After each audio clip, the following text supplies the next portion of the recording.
offensive-minded as they should be, but it all starts with the point guard. When he's on, they're pretty good. Now look at the Holiday Inn starting lineups. We begin with Connecticut. And Ajo Deng steps in as a starter tonight with the suspension of Edmund Saunders. He is out indefinitely. And right off the tip, Rutgers takes it in. Jeff Greer lays it in. And the Scarlet Knights have an early lead. And Rutgers counters. Dan Sullivan. For Rutgers, Joel Salvi and Alvidas Tanis, neither of whom normally start. Both are starting tonight, with this being senior night. There is a third player who's a senior, Ian Projan, a walk-on. Khalid El-Amin with a jumper, no good. Offensive rebound, Kevin Freeman will draw the foul. And Jim Calhoun talked about it this morning. The closer Freeman is to the basket, generally the better he's played, the more confident he's been. They really need a push from him down the stretch. Well, the St. John's game, he made outside shots, but when he is a presence around the rim, it's a much tougher-minded team. They need putbacks. They need easier baskets. Here's the Rutgers lineup again. Salvi and Tanis stepping in. Rashad Kent and Eugene Dabney, generally the starters. They'll both be seen a lot, obviously. Dante Jones, another very exciting player who hasn't gotten a lot of national attention, but what an athlete. Well, I think he's got an awful lot to give in this program. He dominates on occasion. Once in a while does not get in position to take the shot or drive at the proper time, but I'm very impressed with his ability. Freeman hits them both to tie it at 2. This is Todd Billett, the younger brother of Jeff, who was the point guard here the last 4 years. Now they've got 4 more years of a Billett in the backcourt. And the 2-2-1, a staple of Jim Calhoun over the years, and Rutgers will look to attack on occasion. Greer on the wing, Mooring on him. Good with the dribble. Tough match for Freeman away from the basket. And Salvi wants Tanis. Tanis gives it back to Salvi, but he was going in a different direction, and the shot clock's at 5. Salvi forced to put it up from the corner. And the rebound to Khalid El-Amin. Well, that would have raised the roof early. Well, he thinks he's a deep shooter now. He's added the mid-range jumper, but he has really made his mark in the hustle departments. UConn, when they go inside, and Voskuhl has big games, a lot tougher. Ajo now with the little jump hook. And a rebound for Freeman. He's off to a good start. And Jones has to bang him. He gives away a couple inches. He's got a stick. Connecticut coming off a nail-biter of a win over West Virginia, 72-71, on a length-of-the-floor drive by Khalid El-Amin in the last 5 seconds of the game. Otherwise, the Huskies would have lost 5 of their last 7. Good hands by Salvi. Deng finds El-Amin, and El-Amin finds the bottom of the net. And that's where you pay for hustling. Billett tried to help out, paid for it. Kevin Bannon doesn't really have that many concerns about Todd Billett and the pressure. He feels the freshman is poised beyond his years at handling this kind of thing. Jones misses the 3. Voskuhl the rebound. And the run out, something that they were concerned with. Kevin Bannon says you don't get back, you pay for it. And he's pacing the sideline in that particular play. Connecticut now up 6-2. They've scored the last 6 points after Greer got Rutgers started. Jones over penetrates. And it is knocked out of bounds off Connecticut, says Jimmy Burke. A nice step in by Voskuhl. And you mentioned Billett, and looking at games, Dan, the one problem he may have is getting his shot. So he's got to have a quick release when he catches it and use the dribble to free himself as well. Tanis left open from 17. Oh, he's got the sash off. And they presented him with a little sash. Yeah, a traditional Lithuanian sash, which is emblematic of one bringing honor to himself and his country. That was Tanis's reward on senior night. 8-4 now, UConn. And Jake Voskuhl bringing honor to Texas with that putback. Straight Jesuit. The fun about this job is to see guys grow up in the course of their 4 years. And Jake, a guy who come in and part of this great tradition of UConn at this stage. Game notes here. Rutgers 0-7. Wow, 14 points. Billett the miss. Connecticut, as Salvi follows it, but misses the shot. And then tries to rip it away from Freeman. Good luck on that. Connecticut is the only program that Rutgers has not beaten since joining the Big East 5 years ago. They slide behind, give El-Amin the deep one. You see Billett go behind Tanis. Deng trying to post up on Salvi. Deng with a height advantage and a reach advantage, but not very strong. He can hit this shot, though. He's got an incredible mid-range game. Sure does. Not bad, that 10-footer either. A big thing are matchups in watching them as well. Who does he guard? Bigger? Comes away from the basket, has a little problem with the dribble. Freeman and Ajo Deng kind of interchangeable at the 3 and 4 spots right now, although neither one really fits the mold of either position perfectly. Freeman does at this level as a power forward, but he's wanted to expand his game, move away from the basket, and really, to be honest with you, with mixed results. And I think that's why they put him back inside a little bit. And again, he makes jumpers the other night against St. John's. Bill it again. There you go. Get him free. He's got to keep active without the basketball when you're a shooter. Nice job by Salvi. Voskuhl inside. A travel is the call. And we've got our first timeout just over 4 minutes in. The Tondeville at 3 gets Rutgers back within 3 of UConn. Watch and The only scheduled meeting of the season between UConn and Rutgers, and a big reason for the early strong start of the Huskies is what they've done on the offensive glass, and they have made the most of those rebounds. Well, getting to the glass is something that's made a career for Kevin Freeman. I mean, solid contributor. Jump shots improved. He competes, and a terrific defender. He's a fantastic college power forward. Was named the most valuable player at the Big East tournament last year, and it looks like, as you said, Jim Calhoun's going to try to get him a little closer to the basket more often. Rashad Kent, Eugene Dabney into the game, so Salvi and Tenise have gone out. Tenise may or may not return. Salvi definitely will. He's playing about 23 minutes off the bench. Billet off the basketball has to keep Khalid El-Amin, fatigue him, keep himself moving. They got good penetrators in Jones and Greer. Nice back cut, a little late for the look. And stolen by the Huskies. Mooring knocked it away. You can see it, but you don't make the pass on time. El-Amin making the drive look easy. Missed the shot, though. I'd like to see Mooring get. Oh, he walked. Ajo did a little dance. You got a few thousand people who agree with you. A little ding-ding. Now Freeman up top. El-Amin and Mooring in the backcourt. Here comes Mooring, one of the best shooters in the Big East. 47% this year from beyond the arc. Turnaround jumper, Voskuhl, no, and the rebound to Kent. And that may have been the little hook shot, that particular trip. I mean, knowing what shots to take, so important for a center. Slide behind as Kent lays the wood. Kent giving up all kinds of height, but one of the strongest players around at 6'6" and 265. He made a beautiful move, but couldn't lay it in left hand. And Dabney just a little weak with the grasp there as he got to the rim. Quick feet, almost 2 steals a game, Rashad Kent. And you can just see here, Jake with the body hug and the quickness and strength with the derriere. This is a Rutgers team which is very young. They start 2 freshmen, 2 sophomores, and a junior. And here's a little stagger on one side for Mooring and a single on the other. And Mooring did a great job to avoid Dabney. Trying to run some things to get him on track. Wasn't very confident in New York. Hopefully he gets it back. I think when Connecticut gets into the tournament, they'll be a better team. Yeah. Everybody is ready for them. They're marked people. I don't think you'll find the Big East coaches lining up wanting to play them in the Big East tournament. Offensive rebound for Kent. And then a block by Suleiman Wan, who is in for Jake Voskuhl in the middle. Give it a go, and offensive foul, Kevin Freeman. And I agree with Kevin Freeman on this one. Jones does the right thing, though. The flop, you see all of the ability off the basketball when you have good scores. And Jimmy Calhoun's run some nice stuff in the course of the year for Hamilton. He ran it for Mooring. But that particular trip, would you agree or no? Yeah, I think you're right. Little flopperoo. Sometimes the bigger guy gets penalized just for being the bigger guy. Bill Lambierish. No offense, Bill. It's an art. It's a skill. Dennis Rodman's another guy. Connecticut off to a good start from the field, as you saw, at 50%. Huskies are 19-8, 8-6 in the Big East. And in 5th place in the conference right now, albeit with an imbalanced schedule. They've had a tough Big East schedule. You don't play everybody equally in this conference as you do, say, in the ACC. Gotta shoot it. And Billett doesn't know it. And they don't get the shot off in time. And that's one where Greer did a nice job getting to the rim, but defensively, Connecticut shoved him under the glass and didn't grasp the basketball when it was passed. Right now, using a lot of clock, and I think it's more Connecticut's defense that's causing it. Tony Robertson comes into the game for UConn. Freshman out of Pawtucket. Ajo Deng sits down. Big upside to Tony.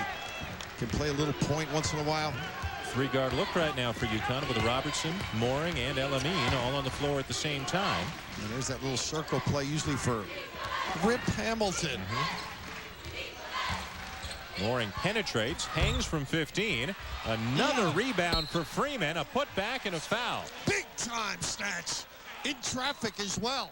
I mean, there's what you mentioned, the power forward on the college level. And look at the ripples in those shoulders. And you can just see the ability of Mooring to attract two opens up the defensive checkout. Nobody puts a body on the power-laden Kevin Freeman. Freeman already has 6 points and 5 rebounds tonight. You see his season numbers, which are down, both the points and the rebounds, down fairly significantly from last year when he played exclusively power forward because, of course, Richard Hamilton was the small forward. Now, also, people start talking to players. You know, you want to play after this. You've got to develop an outside game, and it makes it difficult. Yeah, what's best for you at the next level may not be best for your team at this level. 8-point lead, UConn. It's a fight for all coaches.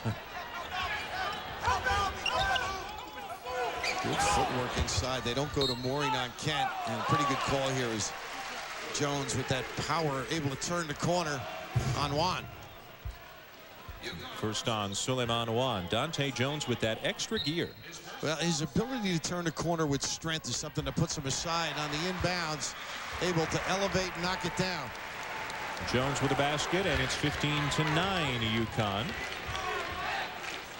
Less than 8 minutes in here, first half. Another good crowd and a loud crowd at the rack. One of the best atmospheres you'll find in this conference. You get a little goosebumps when you come in here, huh? It's fun. You and I were here last year when they knocked out Syracuse, stormed the floor. What a drive and a shot there for Tony Robertson. They can be creative in the 3-second lane. Don't wear anything red if you want to be recognized here, though. Dabney, nice feed to Kent. And not the coverage. Mooring delayed outside. You must sprint down there and take away the passing lane if you're trapping. Elamine got a screen and hit the three. And they've been pained by slipping behind.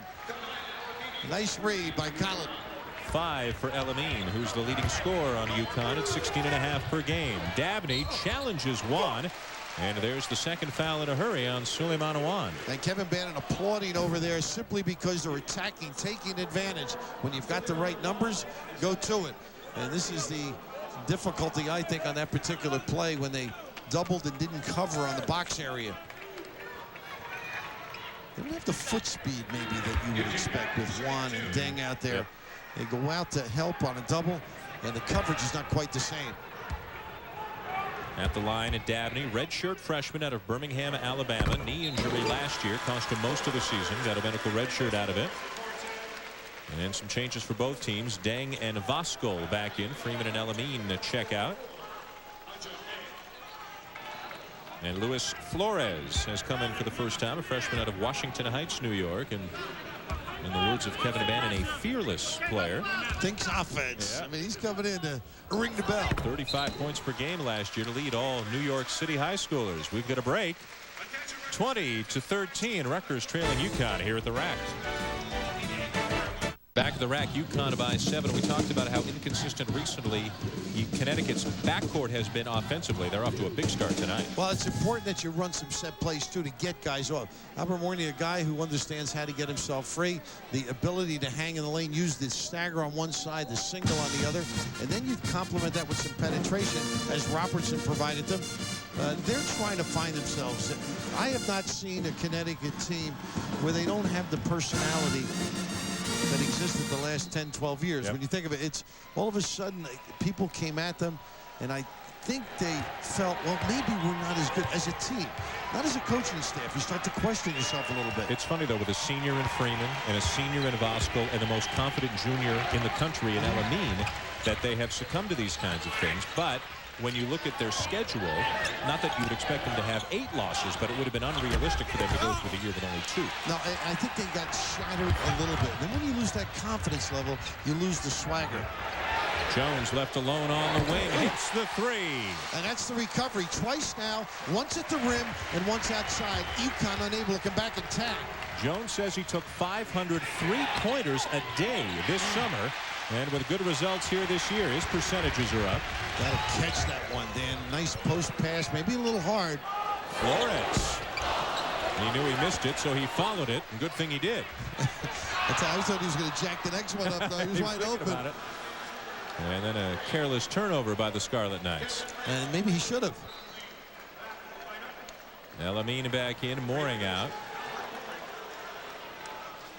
Jim Calhoun talked this morning about still searching for a rotation. Part of it, the loss of Hamilton, who was going to step up and be the scorer. The loss of Ricky Moore, which doesn't get enough attention, who's going to step up and be that defensive glue. And then they've had some off-the-court issues. Doug Wren suspended a couple of times. Now Edmund Saunders suspended. Tony Robertson was suspended for a game. Good pass. Allen Robertson, and Jake takes the hit. You know, people understand that is so difficult for a team when you have off-the-floor problems. It just takes away the rhythm. And here's the penetration, the draw, the delivery. And Jake taking the hit. And that's one, as Jake gets a year or two older, I think he will make it. You're a little jealous of the hair? I'm a lot jealous of the hair. I'm jealous of your hair. Oh, boy, you're really in trouble. At the line of Osco. Well, let me ask you about him. You said, you know, you think he'll make it. Will that offensive game continue to improve? And where's Jake Voskuhl? What's he doing after this? Well, I think he'll work at it. And if you will work at it, good things will happen. I mean, he's not going to be an all-star center, but he's a guy that, if he works at it, can make a living. Running out of time to try and pick up that first career 20-point game in the Huskies uniform. He got to 19 this year. He averages about 8.5. And what a lift he gives them when he rings the bell, too. Yep. Jake Voskuhl has started more games in a Connecticut uniform than any other player in Husky history. Nice screen and use by Jones. Can't follow. Wow, 6'5" and packing a lot of lead getting up there. Rutgers right back in this game after trailing pretty heavily early. They're back within 4 at 22-18. Voskuhl not looking for the ball right now. Sets a screen for Deng.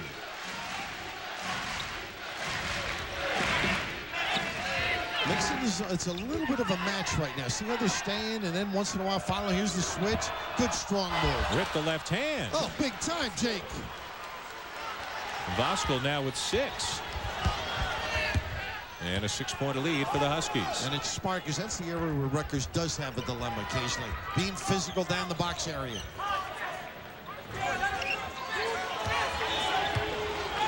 Screen across.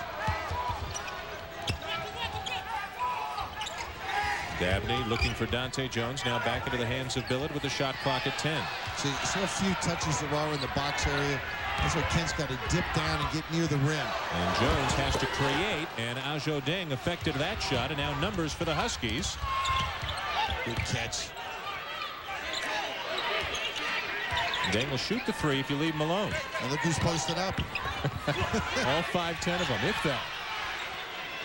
Robertson for 3. And a good give back by Khalid Elamine. Tony wide open, got the puppy set. Rutgers is having difficulty getting back and identifying at this point. And Jim Burr has stopped the clock. Eugene Dabney is limping off the floor. Elamine with a big start to this game tonight to put UConn up by 9 as Dabney makes his way to the bench. Salvi is back in.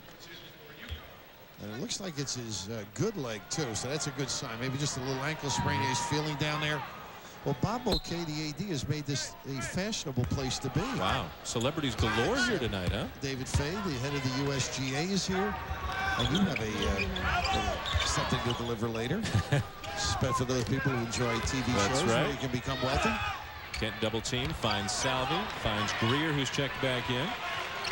Yeah, the fellow who won the first $1 million on Who Wants to Be a Billionaire is here, and he's a Rutgers grad. And Bob Mulcahy's trying to just tell him how much he loves him. Salvi forcing it inside. Like you said, nothing in the paint for Rutgers tonight. Robertson all the way to draw the foul. Big time slide by, too. Kids are so good at stepping up outside that rim area to pick up the charge. If you don't know how to jump stop and slither, you're going to end up with a foul. Well, we got a couple more games coming up tonight here on a Big Monday presented by Bud Light. We're down to Austin into the Big 12 for a huge one between Kansas and Texas. Texas just a game back of Iowa State for top spot in the Big 12. And then at midnight, it's Utah. Hanno Metala back, but Utah, a loser on the weekend, fell out of the top 25 They'll take on Wyoming. For more on a college hoop, log on to ESPN.com, part of the Go Network, Go.com. And I believe they can clinch if they beat Wyoming. The Mountain Division or the Mountain League. New Mountain West. We'll step aside with a timeout. UConn has scored the last 6 points to extend their lead to 10 over Rutgers. Lucas is here. Rutgers all-time leader in touchdown passes back in the early to mid-90s and starting quarterback for the New York Jets. And there are the millionaires on the left. John Carpenter, a Rutgers grad and a former member of the marching band here. He won the $1 million, and as he's pointing out, White Debbie is a UConn grad, so forget the $1 million. Now you're talking serious. He won it, she'll spend it. That was Bob O'Kay in the middle there. He's making it a fun place to be. A little challenge at the Garden in the Meadowlands, huh? Bringing out the celebrities. I said to the millionaire, you know, we might put you on TV if that's all right. He goes, I'm used to it. Guess who he works for? Who? The IRS. Oh, really? I said, you better get a good accountant. Strong rebound by Vasco, who's had a good start. Marcus Coxon to the game now for the Huskies. Freshman from Bridgeport, Connecticut. Inside to Rajo Dang, and there's that 7'4" wingspan. It wasn't pretty, but effective. You get that deep, good things will happen. 12-point lead, largest of the night for Connecticut. Looking for their 20th win of the season. They are ranked 24th right now and have a good RPI because of their strength of schedule and some impressive wins earlier in the year over the likes of Duke, Arizona, Texas. And right now, I think Joel Salvi has to put his imprint on this game. They need a little motion. You mentioned diving and getting down dirty. That 6-man lift that he provides. Again, the shot clock running way down, and he's forced to create, and Dang got a piece of it. You're right. Formidable object on the defensive end. Mooring gets inside by Flores, and Vasco slams home the follow. How about that rearrangement? Oh, a floral display. The great penetration. Oh, my goodness. Are they calling that foul earlier? They're going to count the goal for Jake. UConn off to a huge start, and Kevin Bannon has seen enough. He needs a timeout here in Piscataway. Connecticut dominating the Scarlet Knights inside.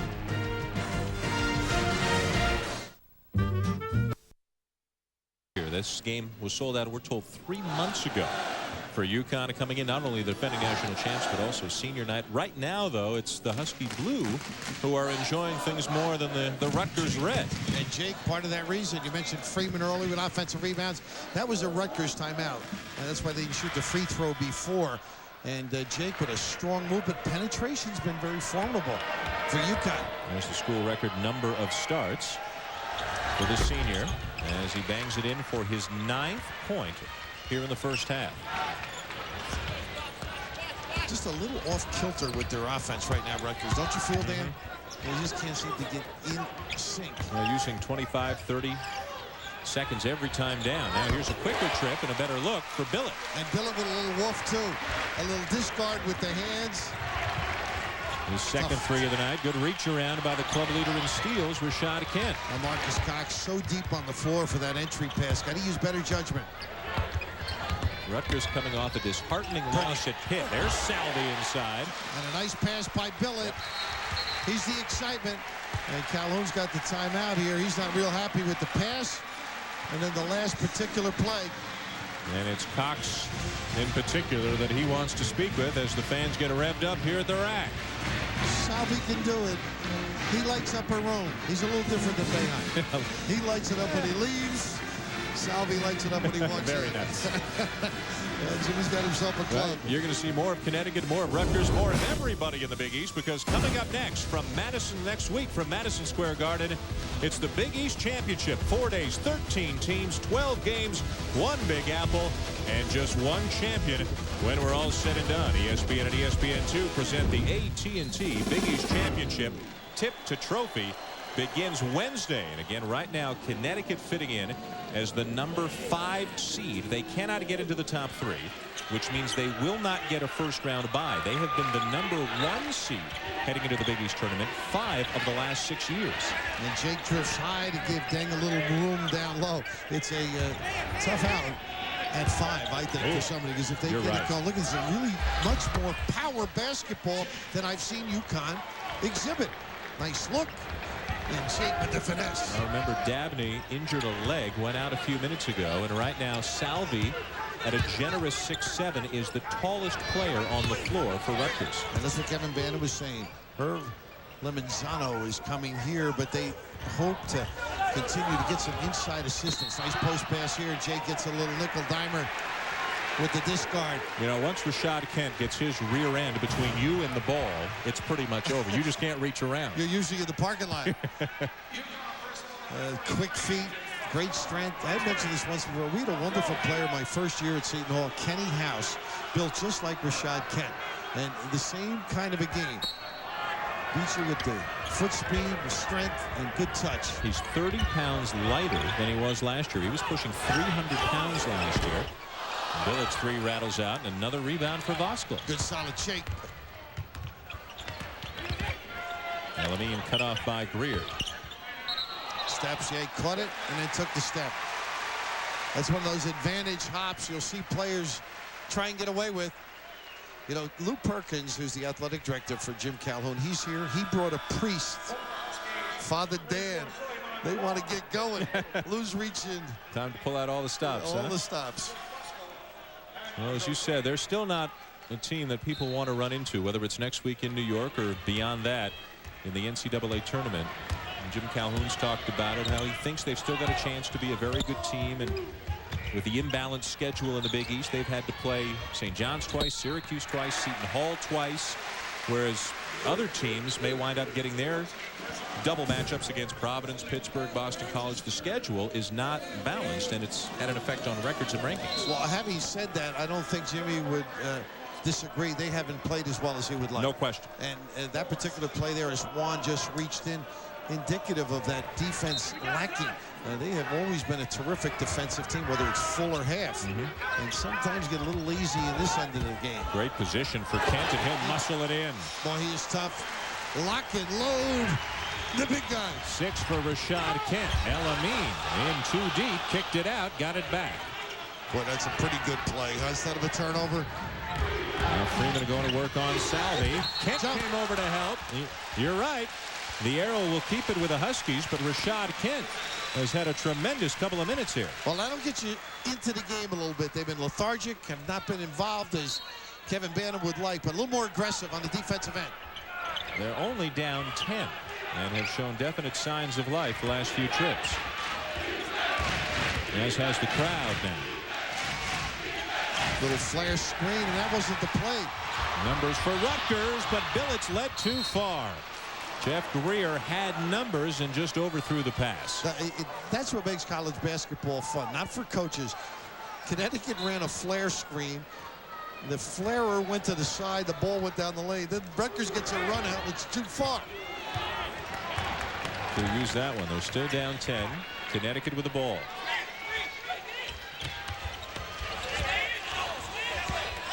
From the baseline, Mooring. Well, he looks more into it. I felt the body vibes weren't good at the Garden. Well, last week against St. John's, Elamine and Mooring combined to go 0 for 16 from the floor. Just a couple of points between them. Elamine just runs in and offensive foul. And over in the wing was Albert Mooring, and he just couldn't get vision, Colin, as he got into traffic there.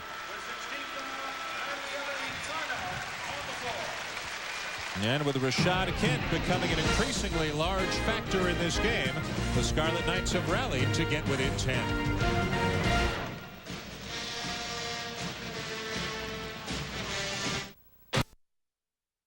Where Jake Voskuhl, he's always solid, he's always steady, great defender, but tonight he has been very impressive at the offensive end. Well, the one thing they have to improve in is the offensive rebounding. Penetration was lacking in some games I saw recently. There's Jake's the recipient, but right here, the little jump hook, knocked down a little nylon, and that's the strength that he can possess.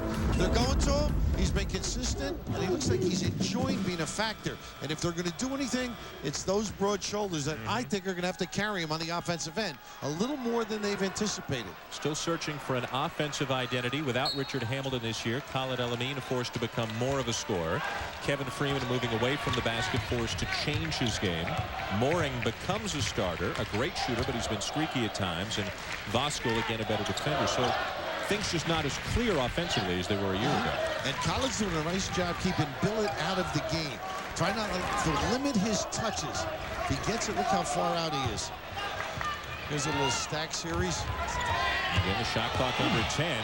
Jones just lost Robertson, and Vasco with a block on Salvi. Salvi gets it back. Kent, the tip is good. Well, that's aggressive basketball right there. And somebody injured. Let's see. Is that Robertson down there? Kent, a power-laden individual around the block, but Salvi met with force by Jake Vasco. And it is Tony Robertson down. Ajo Deng is going to check back in for him as we try to see what happens. And there's the penetration right away. Jake real strong. And see all the white shirts in good position to dominate. Jones takes out Robertson. You just need to follow through with the hand is what nailed him. Inadvertent left elbow by Rashad Kent has knocked Tony Robertson woozy.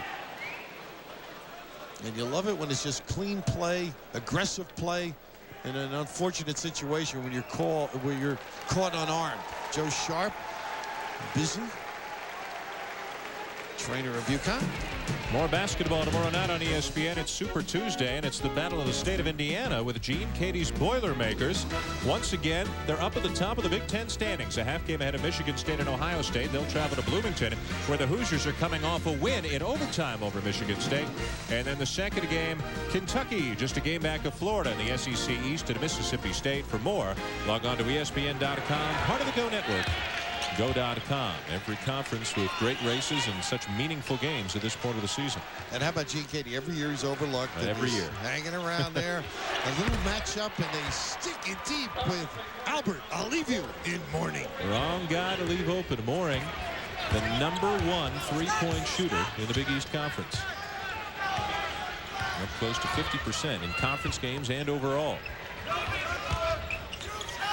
This look for Kent, and an equally good pass to Salvi. And nice job, both Greer, Kent, and the salvo by Salvi. They drew attention and finished. What a battle of the big man tonight between Vasco and Kent. Both have been outstanding. It's an area that the Rutgers has to step it up defensively, get the crowd involved a little bit, take advantage.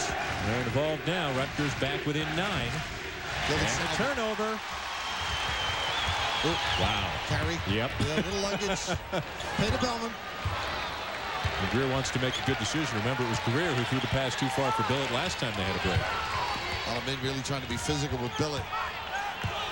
They do have 3 people on the perimeter that can handle it. I think of Jones, Greer, and Billett. Jones by Freeman, and a foul. It's going to be a tough matchup for Freeman out on the perimeter. How about the explosivity there as Dante dares get by, but inside passing, something that Rutgers does well. Kent with a pretty good presentation on the low block, but here he draws a little suckage, and Salvi, I got a kick the first time I saw him play. I mean, so much emotion. He gets the crowd into it. Changed the hairdo a few times just to see if his followers would stick with him. Well, you know, we might not lose touch with Joel Salvi. He's a communications major, and I mentioned to him that, you know, your best days are behind you, and that maybe we might need a new partner, and he's interested. I'm glad to hear I had best days. I know a lot's behind me. Well, he's got the charm, the wit. Yes, he may be a little too intelligent to do my job, though. Robertson is back in. He's still kind of shaking his head a little bit as if he's a little bit groggy, but he's back into the game. Took that hand as he went down. Tom Moore in the background. And Jimmy's assistants, Carl Hobbs, Dave Leto as well. It's been tough on that staff. Chatting with different guys at different times. And just keep everybody's high hopes at that level. Deng defended by Salvi out on the perimeter. 1.5 minutes to go first half. So this is the time I think I'd be going to Jake. Get Jake involved. He's been having a good game. Give him some touches on the block. Instead, it's Mooring from outside for a 3. That's how much I know. Well, it's good to see him out. Mooring now with 8, his second 3 of the night. They love to see guys get their confidence back. How about UConn from outside? 4 of 4 from 3-point range. They love that back cut on the wing as Jones got good feet. Salvi with a tough pass inside for Kent, and Rutgers doing a much better job getting the ball inside the last 4 or 5 minutes. I mean, this is a together team today. The disappointment of Pitt behind them, and the ability to get the shirts, the blue shirts, turning and facing them, and then distribute the basketball has been sound. At the line of Kent, and this is an adventure. He's a 49% shooter from the free throw line. Whoa. Is it wet? It's an adventure. He's up high enough. It was high. Coming up at halftime, we'll analyze that shot. Brian Kenny and Digger Phelps will give you the Courtyard by Marriott halftime report. The Eastern team for the McDonald's All-Americans, and an update on Auburn's Chris Porter. Truly one of the exciting games because you see the players for the next 4 years, hopefully. The West team will be announced at halftime of the Kansas-Texas game. A run out here. Numbers. Help on either side, and it's Robertson to lay it in. Boy, they can explode down the floor. UConn of old. And you don't get back, you pay. And all of a sudden, it's back to 13. That's one thing they haven't had this year where they bang it. 3-4 quick goals. Not scoring as much in transition this year. Salvi left open. Long jumper was blocked. Ajo Deng got a piece. A little frustration there as Joel gets the bang. First on Salvi. Well, long rebounds generally help the opponent. And you don't have the coverage. The only one back is Todd Billett. Wisely lets him go. Nice little slide by Tony Robinson. And Colin hearing it, he hears it in every gym. He just turned to the band section. Shot clock turned off for the final seconds of the first half. UConn on the strength of some great play from Jake Voskuhl. He's got a game-high 11 and some outstanding perimeter shooting. The Huskies holding a 13-point lead on the Scarlet Knights. Now, this is one where you might try and double this pick and roll. Just zone it up in the back. And down to 5. And Robertson traveled, so Rutgers will have 3 seconds to try and narrow the gap. See, things like that didn't happen to UConn in the past few years. I mean, they would get the last shot, maybe a tip, but little breakdowns that impede their progress during the course of a game. Elamine out. Marcus Cox in to play a little defense. Dante Jones has a ways to go. Greer will get it off. And we hit the half with UConn leading 43-30. Jake Voskuhl with a huge first half, 11 points and 6 rebounds. And as you can see, when the Huskies lead at the break, they've been tough this year. 17-2. UConn by 13.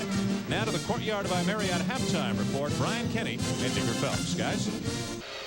Mooring had 2 and Tony Robertson had 1, and Elamine is not on the floor to start the second half. Tony Robertson joins Albert Mooring in the backcourt. And I don't know whether Billett is tiring him out running after him, or he is 1, fatigued, 2, not feeling well, but what a surprise. Elamine begins the second half on the bench. Inside with a basket and a foul. Good strength for Dante Jones. And I like the call by Kevin Bannon. Let's get to the foul line. Whether you make the shot or not, let's get some inner strength. Be decisive. Be strong. And nobody's stronger other than Kent on this basketball team than Dante with a little kiss. Foul on Freeman. That's his 3rd. That's a factor. And what's your guess now, Dan, as Colin makes himself available? He approaches the scorer's table. Doesn't look like it's too serious because here he comes.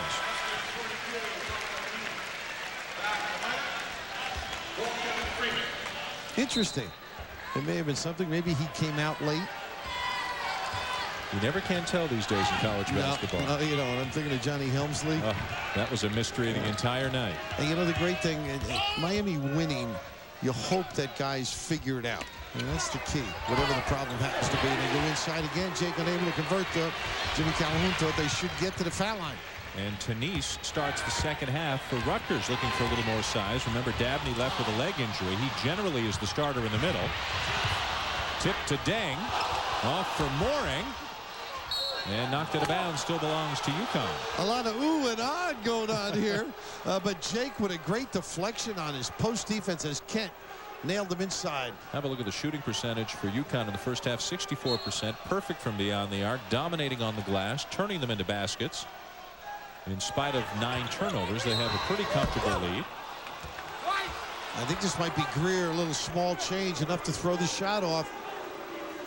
As you recall, Dan, UConn consistently scored on inbounds passes. This year, not as effective. Now, granted, there were some pretty good shooters in the last number of years for them, and they ran some great sets, but that's something that they lack at this juncture as well. And one of the better looks that time by Mooring. And Mooring at the line, where he's an 84% shooter on the season. He and Elamine do this as well as any pair of guards in the conference, maybe the country. Elamine's up close to 90%. Joel Salvi on senior night has raised his numbers from last year to this year, has raised his minutes. He comes off the bench. Rutgers folks saying if there were such an award as sixth man in the conference, they feel he'd be the guy to get it. And Kevin Bannon in today's local paper, the North Star Ledger, was saying that you want to hire a guy like that. He's going to be successful because he comes with effort every time he shows up. What a great story, too, of how they got him. Kevin Bannon was stranded during a storm with another coach in an airport and asked the coach, I need a guy just to rebound, defend, give me a little energy. Salvi at the time was at Allegheny College, junior college players. Ooh. Look at Robertson all the way, and a block by Kent, but a foul is called. And Salvi's name was thrown out there, and Bannon said, all right, I'll have a look at him. And there you go. A great player for 2 years just because he happened to be stranded in an airport. Now, you tell quick stories, and Tony blew by your story. Wow, did he? Was that explosive? Good things happen once in a while to you as a coach, where somebody recommends somebody who comes in and makes your program. The whole student body as well, in accord with the feelings of the coaching staff. Great following here for Joel Salvi. Robertson averaging 7 points per game off the bench, coming off a good one. Had 13 against West Virginia on Saturday, had 15 in an earlier win over Arizona, so he's been a factor. Well, you saw that speed. That's something you can't teach. And as he learns to garner it, when to turn it up, when to back it off. Nice cross court. Tenise, too strong. Well, they are stepping it up now. Oop. No too much. Yep, a little too much juice on that bounce. But Tony can rev him up.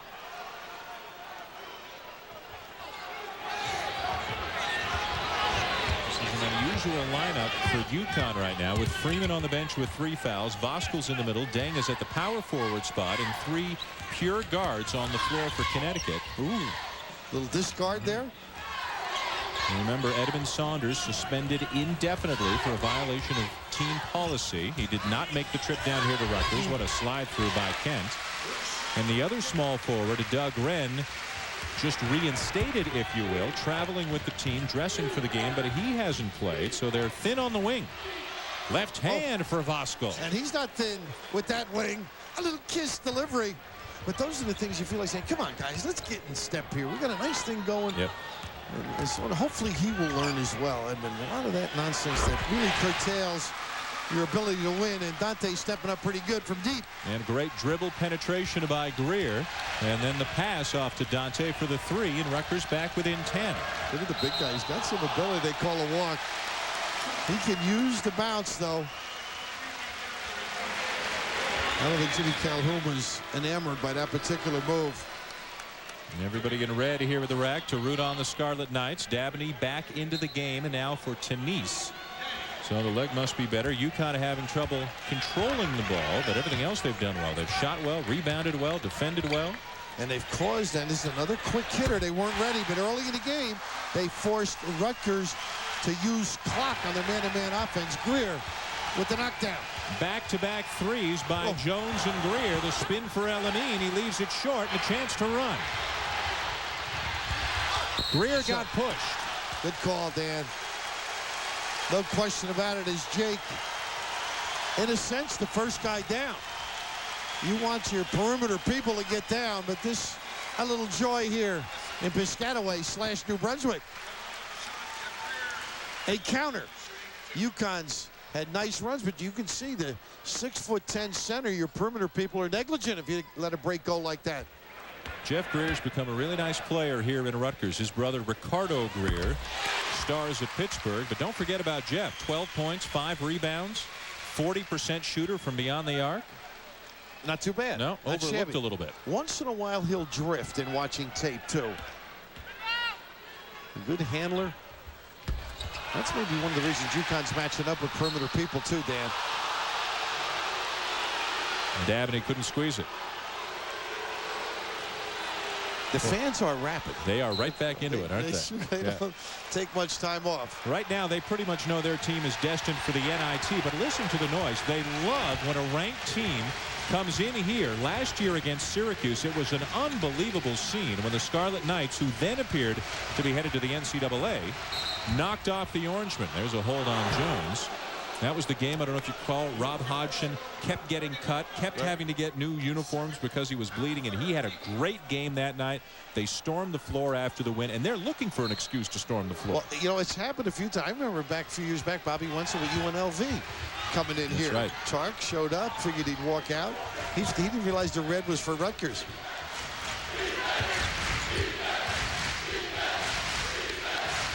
There's that flare screen they tried in the first half. Mooring, pretty good footwork. This is the shot. Voskuhl with another rebound. And two more for Jake Voskuhl, who is having the offensive night of his UConn career. And the only way to stop him is put your arms around him, as Khalid El-Amin did there. In position to dominate. The weak side, great effort. The gather, the lean, the body search, and then the finish. And he's got, we talk about Joel's enthusiasm, whether he's on the bench, not playing well, the same enthusiasm for his team. Jake Voskuhl's career high is 19 points last month against Syracuse. This is the free throw. He's got 15 points, 9 rebounds as UConn gets it back. And he's the one telling Khalid to slow it up. Now this is another get Jake in the game. Little power.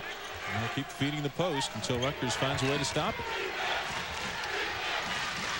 And a lot of Voskuhl's points have come on the offensive glass as well tonight. There's a side pick and roll and a double on the other side. Good slip by Voskuhl. Off a screen comes Mooring. Still UConn ball. Wait, Curtis Shaw in to talk it over with John Clockerty. Rutgers ball. And well, you're happy for a moment. And Jim Calhoun not thrilled with that call. 8-point lead. Tonight by UConn from beyond the arc, a perfect 4 of 4, and also on the offensive glass, Jake Voskuhl having a field day with the offensive rebounds and the putbacks. He sure is. That part of it is understanding where to be.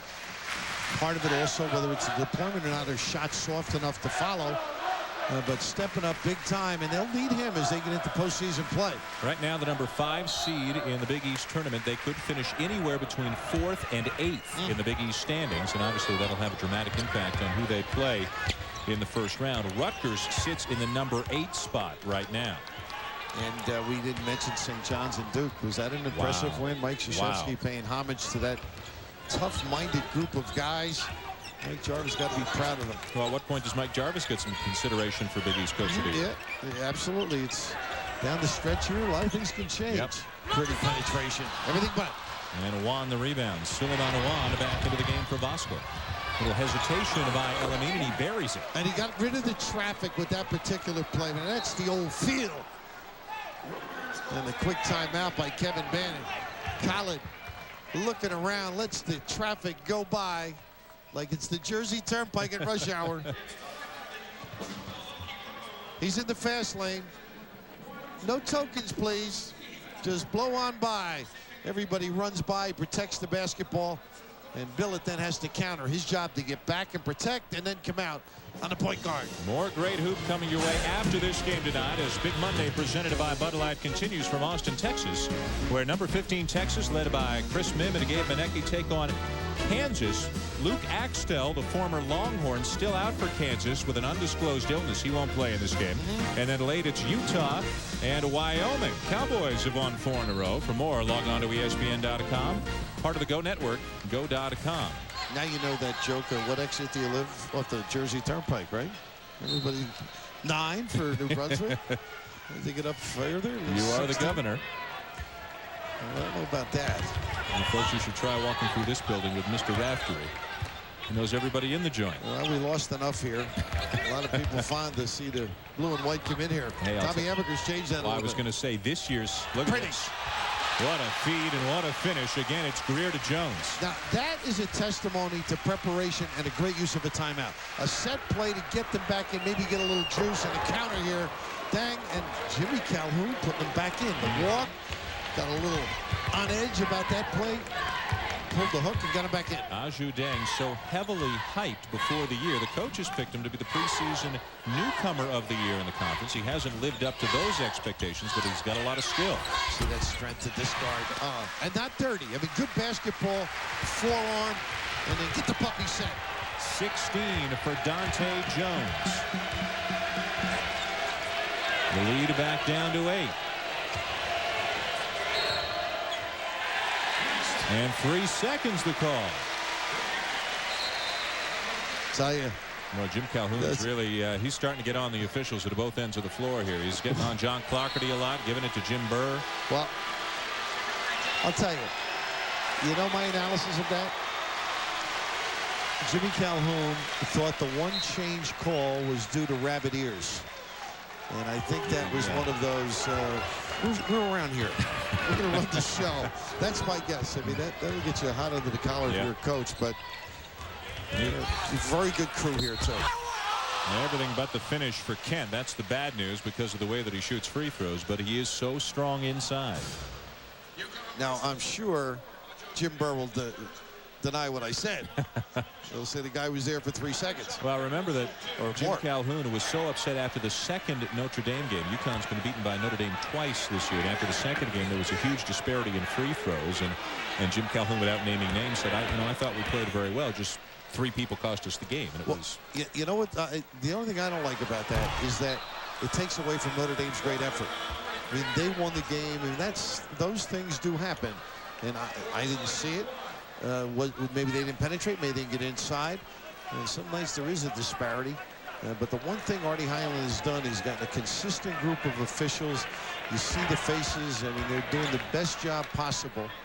And I know they don't play favorites. They just want to do a good job. How about the ovation as Rashad Kent hits his first free throw in 4 tries tonight. And the lead is down to 7. Salvi back in the game for Tennis. Vasco back in the game for UConn. And a little nickel dimer by Dante Jones. He didn't have to hold on there as they ran that double. Number 3 on Jones. He committed a huge foul in the game at Pittsburgh on the weekend. Picked up his 4th midway through the second half. Kevin Bannon said 35 feet away from the basket on Ricardo Greer. And right after that, when he went out of the game, the Panthers went on a 13-0 run. They need him on the floor. And then Freeman just went to the box to get number 4 on Jones. That was not a good foul by Dante. Looking for Freeman again. Jones has to let him go. Good help from Salvi. Great help from Salvi. Greer's got friends. Trailer. Ooh. What a basket, Dan. Not many guys in this league make that play. No, what body control. Oh, my goodness, and his hip hurts. I'd be out for the year. Dante with 18, the high scorer in the game, and it's a 5-point lead for UConn.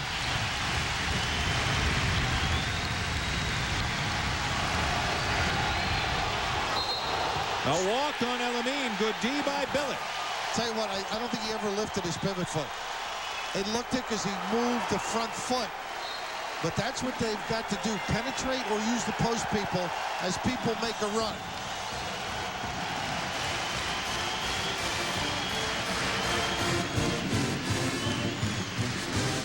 This is just an incredible use of God-given talent. And that's, you're in a corkscrew almost, able to finish. And Joel doesn't look that bad, but they're paying tuition. What a nice atmosphere here at the Rack. They call it the Rackmosphere. Capacity 8,500.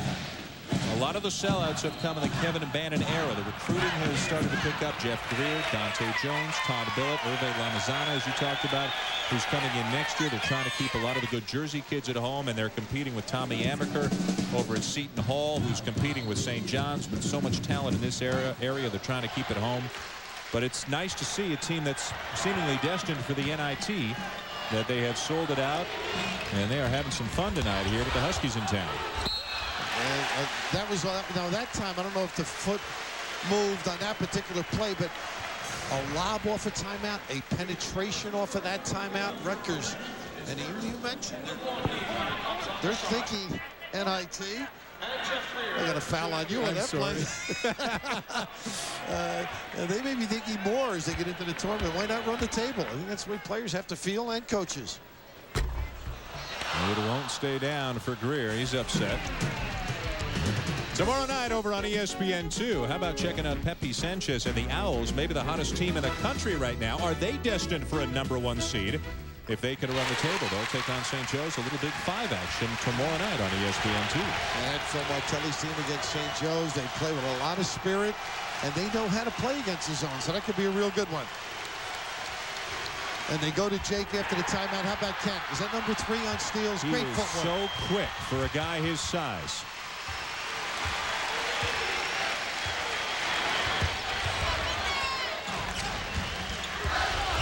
Salvi. Got a good one. Numbers. Melamine ahead to Freeman, right by Billett for the crown. Oh, to the chin with authority, and a nice play by Billett not to foul. Well, that's Connecticut's game. Woo-woo, get it out. Last thing Kevin Vanden wants is a track meet. He knows his team doesn't have quite the legs that UConn has. They got to force him to take more time. That's too easy a look. And right now, Melamine looked fatigued on that particular play. Didn't stay up, didn't deny him the ball, didn't challenge or close out. Todd Billett's third 3 of the night has brought Rutgers back within 3 in what was once a 15-point game. Voskuhl, option number 1 offensively. Ajo Deng, number 2 and number 3 to get it to go. Well, now when he gets the ball, Jake, you've got to help out that left Deng to roam a little bit, get close to the rim, and complete. Deng with 8, coming off a 10.9 rebound effort on the weekend against West Virginia, starting to become a factor. Little flare. They are working, and you just see taking advantage right now. And this is the dilemma. Robertson's going to go in for Melamine, and then fatigue at the end of games. So essential to be ready to play both ends. Energy and momentum favoring Rutgers back within 5. Todd Billett from outside and Rashad Kent muscling his way inside. Here's the Zurich storyline. Big rebounding advantage and field goal percentage advantage for UConn, although Rutgers has been very hot in the second half. Voskuhl with 15 and 9 on his way to a very big night. Dante Jones with some incredibly athletic moves here in the second half. And Dan, I think at some point in games you got to think matchup. And right now, Freeman with Jones. If that's the matchup, maybe get it to the box a little bit. See if we get Dante out of the game, although he is getting a blow at this point.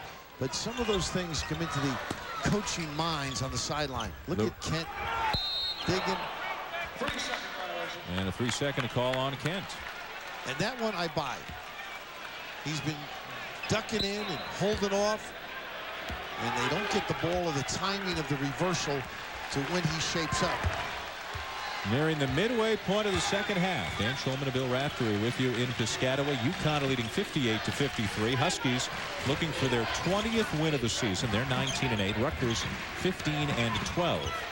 And by the way, they did try to get Freeman, but it was Greer on him right.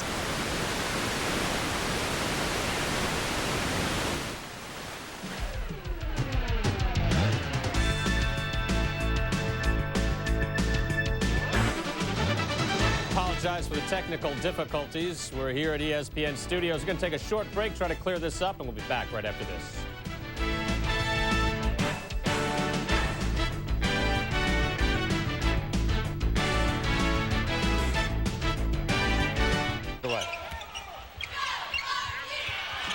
And welcome back. We apologize for some transmission problems that have now been taken care of. Rashad Kent lays it up and in for Rutgers. The other basket you missed while we were away, a baseline jumper for Albert Mooring.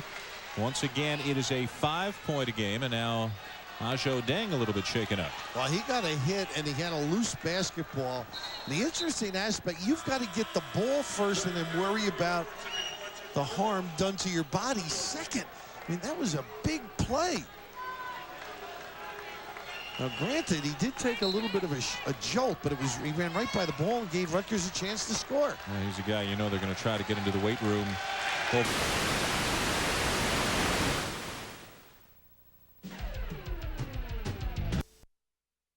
satellite flitting in and out on us here. But we're back here at the rack. Dan Shulman and Bill Raftery, thank you for sticking with us. 5-point game. It's been a good one. It's been real solid. Give and take. Rutgers with a nice run, getting back in it. And offensive-minded with their cuts and the ability to get Dante Jones involved a little bit.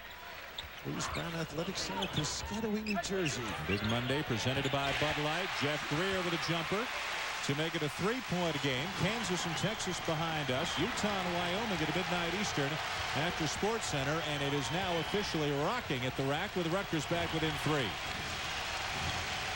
See if they establish inside, and they tried to. Long time in there. Nice hold off by Kareem Wright.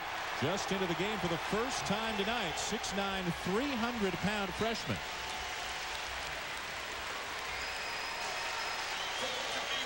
Nice to get a glance at Digger and Reese during the course of the game. A little more game. FaceTime for Digger. Good country.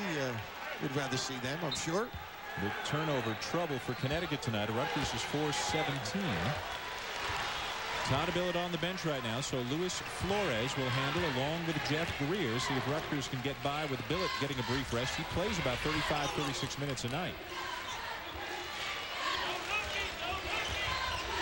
A lot off the dribble, so you got to contain and lead him to the big guy. Foul on Ajo Dang. All he got to do is stay big and lead him. Boy, Jake Voskuhl really in the face of Curtis Shaw. Shaw giving it right back, and now Kevin Freeman having to intervene. Well, I don't think he reached down. And I'll tell you what, that's a tough one, huh? The penetration and the big guy right there. Jim Calhoun not happy about it either. Big thing, though, is I don't think you can permit guys to turn the corner that easily. It puts more pressure on the big guy. He doesn't get the right angle or drop. Greer missed the first. Rutgers struggling at the line, just 7 of 14 as a team tonight. They're not a great free throw shooting team generally at just over 65%. Greer hits one, and it's a 2-point game.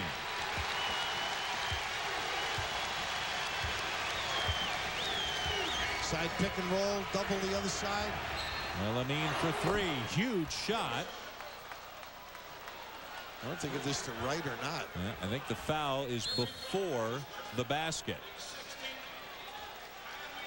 Wow, that's a painful one if you're UConn. Jim Calhoun wants the basket, but Curtis Shaw says it came before the shot. Not a bad argument, huh? A good trade if you're Kevin Bannon. He'll take the foul on Kareem Wright any day to keep the 3 off the scoreboard. Calhoun gets an explanation that seems to have satisfied him. Coaches are never satisfied. He's still fuming over that last block at the other end. As the Scarlet Knights have made a run, some incredible shooting for them in the second half, same as UConn had in the first half. Dante Jones has been all over the place, and just as importantly, UConn hasn't been able to get Jake Voskuhl many touches, many looks in the last few minutes, and it reminds you that a lot of his offense tonight is he's done on his own off the offensive glass. On follows, he's been picking and screening. Maybe a touchdown there wouldn't hurt. The big matchup right now is Billett and Khalid Elamine, and the reason is Billett can run him on the other end. Fatigue becomes important. They slide behind. He made the last jumper, looking for another. Force. And Billett got a piece. Greer saves it to Kent. And a foul is called on Elamine. And they're into the bonus situation, as you noted. That was one of those, you have your mind set, you're going to take that jumper. That's where your point guard has to back off just a little bit. Don't try and force the issue. He's got a great heart, trying to put it on his own shoulders. Utilize those around you. Number 3 on Elamine. Freeman has 3 as well. 1-1 for Kent. 1 of 4 tonight, 49% on the season. You wonder if it stays this close the rest of the way, if Kevin Bannon can afford to have him on the floor the way he shoots free throws. Well, you see a lot of that, don't you, guys, at the end of the game. It's unfortunate. That's one thing he's got to work on this summer, though. The softness. It takes a while. It's generally the head that's the problem.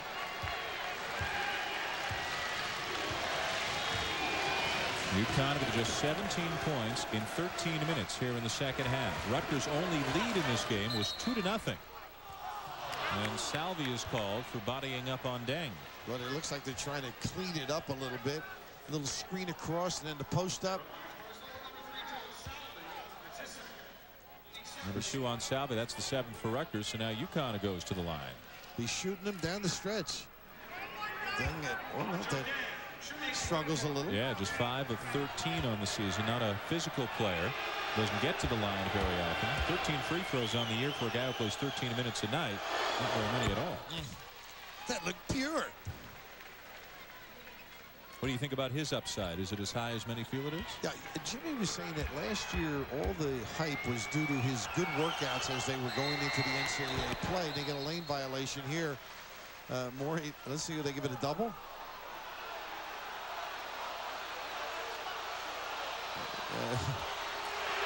Jeff Greer. They give him one more. But at any rate, finishing the thought, writers saw him play and he played very well. And I think there's a big upside against Seton Hall. He played well. It's spotty as newcomers. It takes them a while to find their gait and their game. It will be so important for this program next year, obviously, with Freeman gone, Voskuhl gone.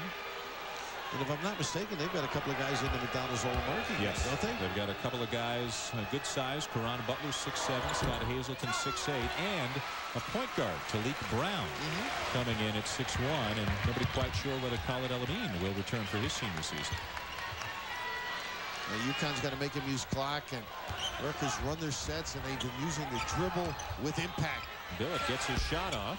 A little strong. He likes to shoot it off the dribble. He was telling us earlier this morning he's not really a standstill shooter, which is what you think of when you think of Jeff Billett a little bit more. And he's got more of a point guard mentality, so he likes to penetrate and dish or shoot it off the bounce. And brother Jeff, the number 9 all-time scorer here at Rutgers, now an assistant coach at Monmouth. They must be playing because he's usually here watching his baby brother. Nice slip by Jake. Good call, too. A block is the call on Salvi. That'll be 3 on him. Not a bad read by Joel. A tad late, but that's some deployment there. As all of a sudden, you have to come from off the basketball. They keep you centered very well. Nice slip by Jake.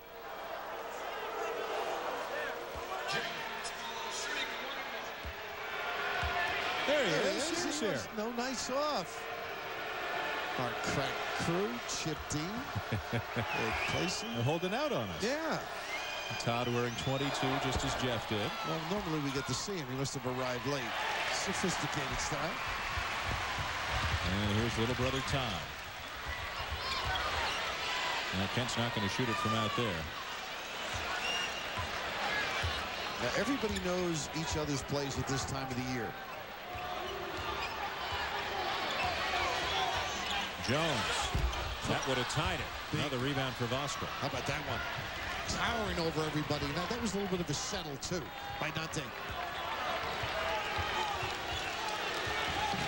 You don't want to feed UConn with long jumpers. Voskuhl calling for it. The big guys stick together. No call. Pretty pass too. Wow, Freeman with the finish and a good non-call too. Back to a 5-point game. Voskuhl getting it done in all departments tonight. Greer trying to penetrate again, and there's a foul. We mentioned Freeman having to play guys away from the basket, being the stopper, but look at Jake begging, please, dump it in here. And look at that. You can't knock him over with a bulldozer, but the find by Jake. Pretty good as Freeman gets in position. At the other end, the foul on Albert Mooring, just his second. And Greer to the line. He's had a knack of penetrating here tonight. Now, this is one of those dilemma periods, I think, for Jim Calhoun. Should I take Khalid El-Amin out for a minute to spot him? They need him on the floor to run the show. I think Voskuhl asked to come out, get a quick blow as they get into the stretch. Suleiman Awana getting set to check in. Rutgers continues to hurt its chances at the free throw line, hitting just about 50% tonight. Voskuhl wide open, and Salvi somehow comes up with a clean block. What a look by Billy. And along came Jones. Does that light the house up? Salvi continues to amaze. That's Mom right there, Joel Salvi's mother, who is here for senior night. Denise is here, Dad Barry is here, and they're loving what they're seeing as Rutgers is back within 2. That was a big-time move by Voskuhl, and what a counter by Joe. Salvi the block, Jones to finish. Everybody's standing here at the rack. A lot of perimeter weaving. Shot clock in play now, down to 5. Mooring for 3. Onions. Big time delivery. 47% three-point shooter on the year. A huge one for UConn. He's 3 of 3 tonight from out there. Greer tries to answer, and nobody underneath for the rebound. And 2 settles with that fast break mixed in the middle. Been getting good impact with the bounce stand and get away from it. Rutgers is past the point where they like moral victories, losing close games to good teams. To take this program to the next level, they need the W's. Offensive foul, Jake Voskuhl. Wow, that is a tough one to go against you. That is very tough. Pretty good reaction defensively, but never established position. And I don't have the benefit of the replay either. By that, it's a first guess.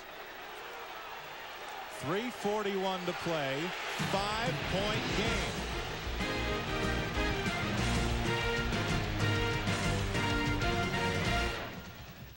And right now, Jake Voskuhl is on the bench. Suleiman Awan and Ajo Deng up front, along with Kevin Freeman, Khalid El-Amin, and Albert Mooring in the backcourt. Rutgers returns Todd Billett, Jeff Greer, Dante Jones, Joel Salvi, and Rashad Kent. Dante Jones has had a big night. He's got a game-high 20. Remember, Rutgers' only lead was at 2-0. They have gotten within 2 here in the second half. Right now have the ball down by 5. And a full court pressure. They haven't done it in a while. Of course, oh my goodness. Very close. What a save by Jones. Todd Billett, the freshman, quarterbacking the Scarlet Knights. And Billett should move without the ball. That will get him free and force Khalid to work harder. Kent trying to get position on Awan. Jones just snakes his way in, gets it back, and he'll shoot a couple. Tell you what, they're hanging tough. I mean, the big inside defense is stepping up magnificently for UConn, but they can't squeeze it and get it going the other way. How about the forceful attitude of Dante Jones, too? He's undeterred. Number 4 on Suleiman Awan. See if Rutgers can start connecting at the line. Jones is 69% shooter on the season.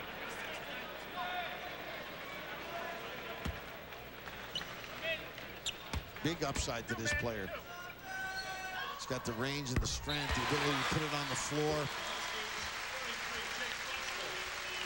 Here comes Jake Voskuhl back into the game. What a night it's been for him. They don't seem to like him too much, though. Jake, not a warm New Jersey welcome. More like a Bronx cheer here. Dante Jones, Kevin Bannon's first in-state recruit since coming to Rutgers. And here's how much he likes the kid coming in next year. Hervé Lamazana. Kevin Bannon said today he thinks Lamazana has more upside than any player he's recruited. And Dante Jones has a world of upside. Danny Hurley was raving last week about Lamazana be a presence, something that could help in the bad gamble out here. 5 against 4, pretty dish. You see that sellout defensively. You put the pressure on everybody. You should stay at home. You got a little roll going. And Kevin Bannon couldn't even bear to watch. He saw it all developing. Back to a 5-point lead for the Huskies. And now a timeout called by Rutgers. 30-second timeout. They might thank St. John. But look at this closeout. Full tilt speed. Now, Jake does not charge your body control, the pivot, feet established, and the little dish. 3 for Billett. Ooh, that would have been big for them. And Joel with a giveaway here. Salvi got to concede some. There's still plenty of time. Don't need to be doing that. Don't panic. Rutgers personals on number 3, Joel Salvi. That's his 4th. Number 4 on Salvi, and Voskuhl will shoot at the other end. And the reason I say St. John's, but all of a sudden the country's saying, well, this team's pretty good. Maybe this conference is better. Right. The RPI improves both for the league. I did not see it, but somebody mentioned it jumped to 4th. Is that what you were told? That's what we were told, from 7th to 4th in a couple of days. So take that with a grain of salt, perhaps, but it is factored in. Voskuhl at the line, 15 points, 12 rebounds tonight. Misses the front end, and Kevin Freeman loses it out of bounds despite a terrific effort. Sure was. Great hustle. And Billett right over there to cover with him as well. Well, the little things now. Free throws, you make them, put a little pressure on the team. They back off the pressure now, UConn. Don't forget, UConn's lost 4 of 7, scraped one out at the buzzer over West Virginia. And after this one, they'll finish up the regular season at home to Syracuse. I mean, they need a win just for a little confidence, little momentum heading into the postseason. Greer for 3. Look at Jake Hustle. He's on the out-of-bounds line. I think. Yep. Yep. Okay. Good call.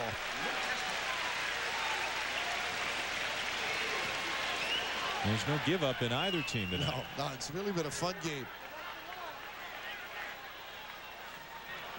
Settling a little bit for jumpers could hurt Rutgers. And that's 3 I can distinctly. They run their play before the ball's inbounded. Sort of telltale. Yeah. When they were doing really well earlier in the half, Jeff Greer was penetrating and either taking it all the way to the basket or finding open guys.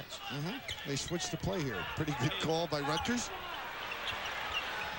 Back into the hands of Billett. 2 minutes to go.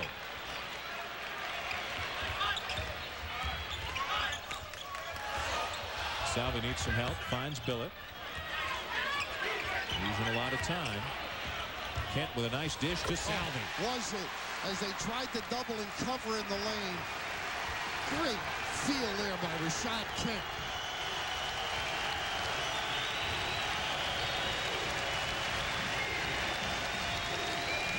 Kansas and Texas just minutes away here on ESPN as Big Monday presented by Bud Light continues, but an exciting minute and a half still to come here in Piscataway. When they're inside screens and flex look.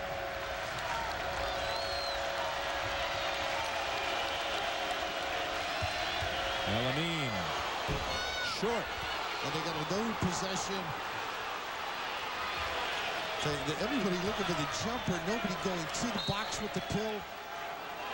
And a timeout for Jim Calhoun. 1:05 to play. UConn ball up 3.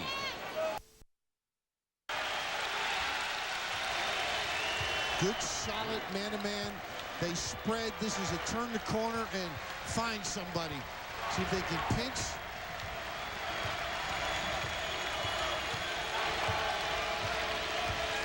UConn runs the shot clock inside 10.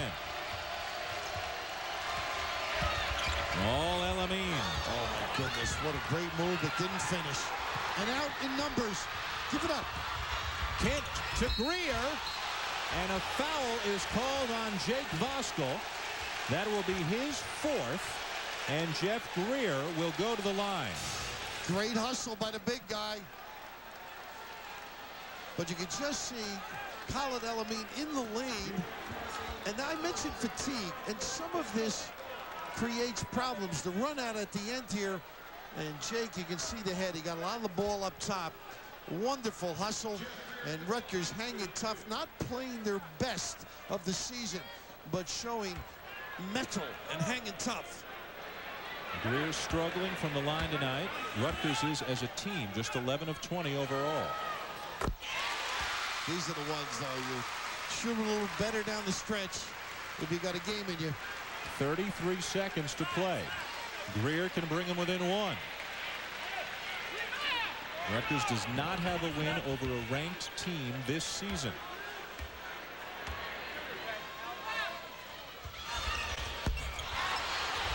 Oh, what a big rebound. Rutgers unable on the long one together, trying to give it. And finally, Dante Jones reaches in to foul Elamine. That's the 4th on Jones. And he's up there in the high 80s, 88, right? This is the problem. Elamine and Mooring are 2 of the best free throw shooters in the Big East. And the ability to make them late. That's one of those things when you look at UConn and they're struggling, it's easy to look at the guards because Khalid has meant so much to that program. It sort of defines what they're after. Running game, setting up the press, penetrating. And when he's off a little bit, Carl Hobbs now and Tom Moore check him. I'm not exactly sure how they're going to play this, whether they're going to get in the lane. They do get Freeman in there. They put 1 in.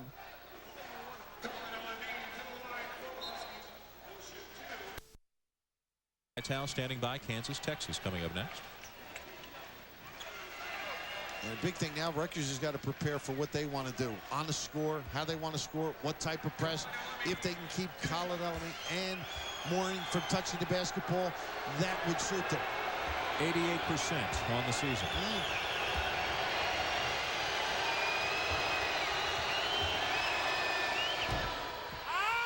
Oh, tantalizing. The people in red in the band section did more body movements than you've seen from Chubby Checker. You just wonder if there's anything that makes this guy tense. The bigger they are, the more he likes to shoot them. Now their job is to force Rutgers to use a lot of clock. Don't let them rush and turn the corner. 2-possession game. Go for the 2. Very good pressure. Jones. Oh, A 3. He forced it up and he hit it. Dante Jones with 25 points. and look at this, by the way. El-Amin and Salvi getting into it a little bit.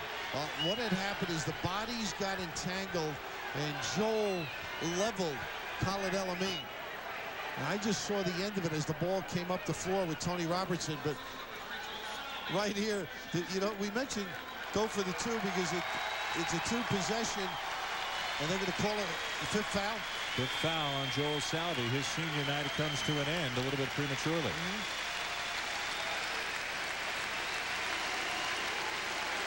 One of those fouls, maybe he didn't have to complete. And the RU chant has been replaced by Salvi. As mom and dad look on. Only 2 years here, but written up in every local newspaper as a folk hero, one of the most popular players to play here in many years. And whoa, Well, that's some takedown. yeah. And that's one of those you wonder why and where the head is. And good composure by Khalid El-Amin and Joel too. How proud of those parents, and rightfully so. I mean, to see your son play, to give everything he has, and then be embraced by the community of the school, it's got to be so fulfilling for them. Will graduate with a degree in communications, but we'll have to watch the rest of this one from the bench. Tony Robertson at the line. Now, you mentioned the ability to make free throws late in the game. 69, hovering on 70. Even if he hits it, it's still a 1-possession game. But remember, UConn's been a monster on the glass. 3-point game, 13.8 seconds to play. Rutgers 7 of 15 from 3-point range tonight.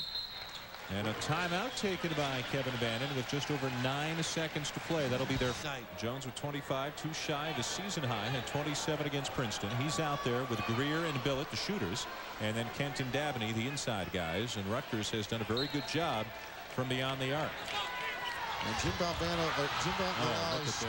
What a place to do it. Oh, my goodness. And that's, I was just going to say, Jim Valvano, the late great and former Rutgers star, used to like to foul before.